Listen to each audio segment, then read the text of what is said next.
everybody, it's Eric, back with another unboxing. So today, I'm excited to add to the collection something that we talked about with Ty on the last episode of the podcast, which, if you haven't checked it out, definitely check it out. We had Tye Butler on from McFarlane Toys.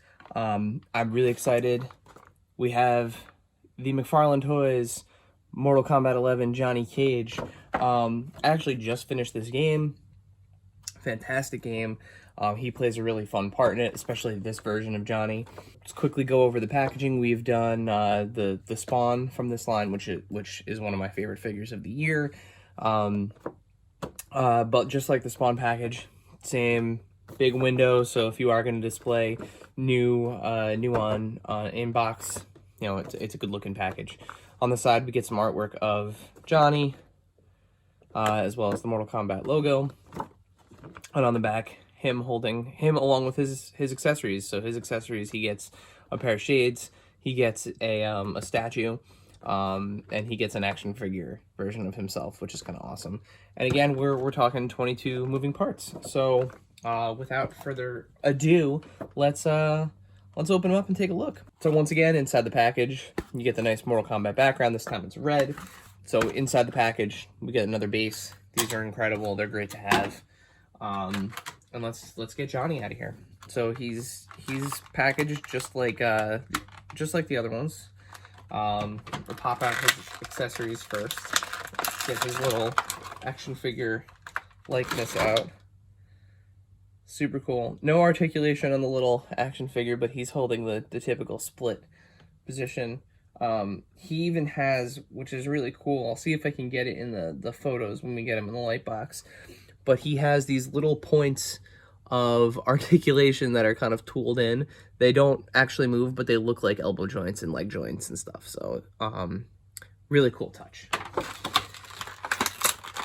And of course we have his statue. It's the Excellence Award for Best Actor. You can have him either admiring this or beating somebody up with it. We have his purple shades, which are nice. And now something I'm really excited about with this figure. A, he's a good looking figure. Just the paint and detail already and the articulation I can see are going to be awesome. But this is kind of a new neck joint that McFarlane Toys is playing with. And it is really cool. So the head, we're going to start with this here. So you can see the head has a separate point of articulation, right? You know, it moves up and down. But then the neck itself is a separate deepened peg there to give it some additional play, which is really neat. So going over the paint and detail of this figure, let's just take a quick look. The jacket has this nice metallic paint job, which carries on into the arms. The jacket is removable, but you would not want to because the arms are painted. But should you want to take it off for some insane reason, you could. It has that very members-only look to it. You know, very likely this jacket was one that the fictional Johnny Cage wore on set of one of his films, which is really neat. It's got this really cool like ninja Johnny Cage design on the back, as well as, you know, the JC. He has the full tattoo across his chest, as well as the giant belt buckle. Let's get into some of the other points of articulation outside the head. Of course, he's got the waist joint. He can crunch pretty far, and pretty far back. We can get a side to side. And let me see, does he have... Yes, so like the Spawn figure, he actually does have a double articulated torso. So he has the top half that moves freely from the bottom half. And the bottom half is kind of buried underneath the belt and crotch area. For his legs, he can do super wide kicks as well as his signature split. You can see that the way that his joints work are specially designed in order for him to hold that pose. Very smart move there from McFarlane, and you can see, I mean, he can hold that vertically, which is great. It does hinder a little bit the articulation that he has in his legs and other directions, he does not go far back at all. That's it. That's as far back as you're going. I mean, you can get a back kick out of him by bending him forward, but his leg does not go farther back than that. Does go straight out in front of him. I just realized I skipped the arms. He does have the ball and butterfly for the arms. He is not going to be able to hug himself, however, because of his bulk, but he does have double jointed elbows, which is great, so we can get a nearly full bend. Again, a little bit of a stop there because of the way that his deco is done. He does rotate at the bicep as well, rotates at the wrist, as well as having, you know, that ball joint, so he can get full bends.